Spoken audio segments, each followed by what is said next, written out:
You know, this test that you guys have come up with is really cool. I mean, it's fun to see what the cars can actually do. It's not to step on the magazines of the era, but back then testing was so horrifically unscientific. You know, muscle cars are mythical. They have these legends around them. Nothing was ever as fast as, say, a big block Chevelle or a Hemi Challenger. Well, is that actually the case? The factories were known to throw test cars at them that may have been a little bit lighter, you know, may not have had soundproofing, may have had a little bit of port work done to the heads. It's fun that you guys are actually taking 7 cars that were at Legendary Motor Cars. And you're going to actually put them to the test and see what the cars actually did. Any one of the 7 competitors could be a winner if you pick the right magazines. The cars have legends that are going to be very, very hard to live up to. So it's going to be fun to see where they actually stand. This portion of the Dream Car Garage Muscle Car Shootout is brought to you by Year One, your restoration and performance headquarters. So, why the 0 to 60 test? Probably because the speed limit was 60 miles an hour as the Enthusiast magazine started up. That index number, 0 to 60, became very important. And with the use of this little device, we'll figure out how that's actually done. Now, just... don't worry about it. Used it lots, works great. It measures g-forces and time to compute distance, which allows it to extrapolate horsepower and torque. This allows the user to gauge the benefits of any performance modifications that they've made. Now, Peter's going to be driving a lot of different cars in a lot of different scenarios, so to keep things fair, we'll give him 3 runs at each test. It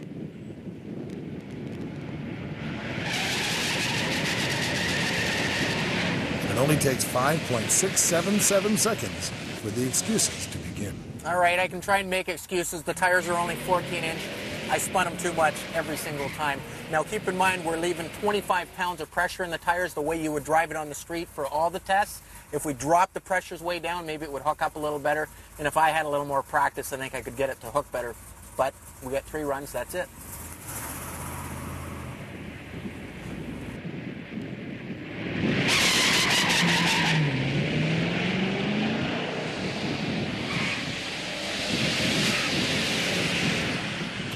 First time I took the car up to about 2,500 RPM, it spun the tires and then fell over on itself again.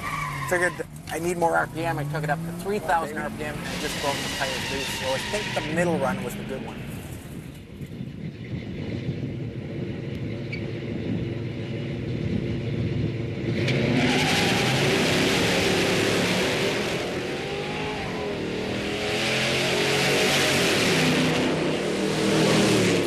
We have 3 runs because the first run I got too much wheel spin. The last run I bogged a little bit off the line. I didn't give it enough gas. The middle one I think we got it pretty much right, hooked up, worked pretty good.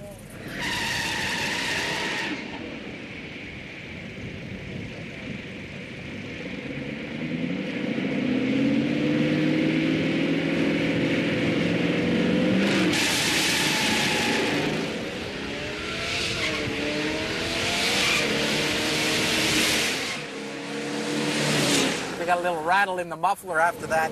First time off the line, it bogged a little. Second time, I gave it a little too much RPM, spun the tires. Third time, hooked up pretty nice, a little less RPM. Thing hooked really hard. A lot of the guys think these bosses don't run. I'll tell you, at the low end, it worked really nice.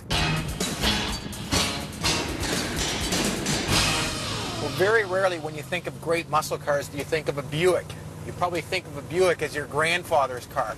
Well, by 1970, they had it figured out. They had the 455 Stage 1, 510 foot-pounds of torque at 2,800 RPM. You were barely off idle, and you could roast the tires with that sort of torque. Think about this, a 69cc combustion chamber, intake ports that flowed better than the 455 Pontiac and the Chrysler. This motor weighed 72 pounds more than a small block Chevy and a whole 100 pounds less than a big block Chevy. The Quadrajet carburetor, 730 CFM. Intake valves on the motor, 2 12-inch intake, a 175 exhaust with great flowing heads. The combustion chamber was also designed. He was one of the first guys that understood how flame propagation worked in a combustion chamber, and he unshrouded the valves, making a very efficient head. These cars weren't lightweight. An automatic weighed 3,800 pounds, a 4-speed weighed 37 and change. Not all GSs had disc brakes, but when you ordered it, you got an 11-inch rotor in the front, which helped haul this car down. Buick Motor Division certainly isn't known for building outrageous performance cars. dealer said, hey, we need a muscle car. We got to find a body platform. So you had the chassis, you had all the ingredients to build a muscle car. They had the hardware, so why not? It's not too difficult to take it that extra step and jump into the ring. You know, the factory engineers in particular, Buick, did a great job. They built probably one of the best sleepers of all time. Year One's had a fast race for the last 3 years at a Bristol Bash, and Buick's won it every year.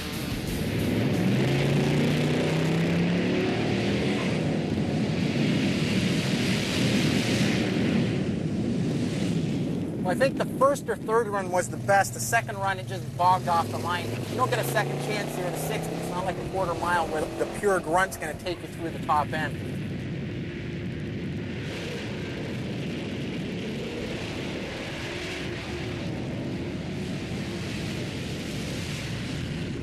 The first run, the car hooked up really nice. I think the 0 to 60 time is going to be good. The second run on the 1-2 shift, it felt like it slipped a little bit, so I'm not going to do a third run. I want to save this car for the quarter mile on the burnout contest.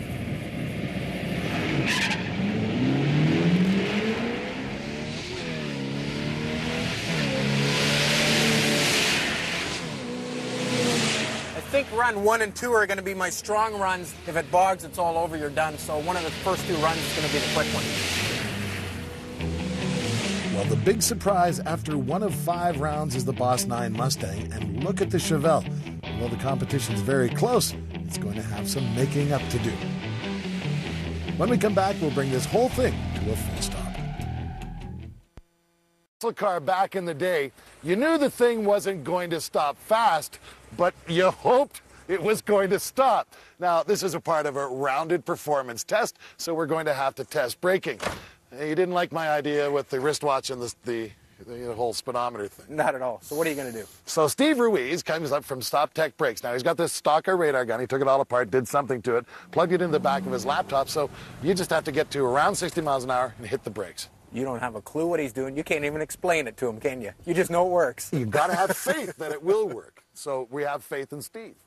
Now, as far as friction material is concerned, we wanted to make it fair.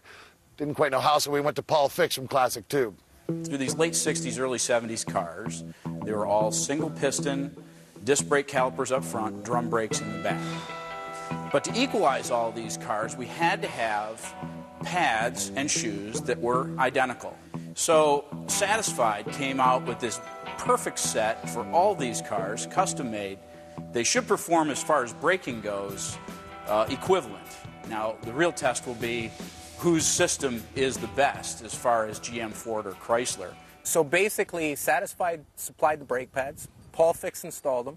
Steve Ruiz is setting up the actual test. He knows what he's doing, and you did nothing. So obviously Peter doesn't see the value in a good long nap. Now, lest you think that 60 to 0 isn't exciting, take a look at this. First time I just hit the brakes too hard, locked up all 4 wheels. Second time I hit the brakes, the rear ones grabbed. It started pitching the car sideways. I saw the cameraman actually running, so I lifted out of the brake pedal, terrible one. The last one, it's braking as good as it can. I think what we're doing is we're rolling these cars back and forth a whole bunch. They got the self-adjusters on the rear brake drums. It's expanding, and actually the rears are coming on before the front, causing the cars to lock up.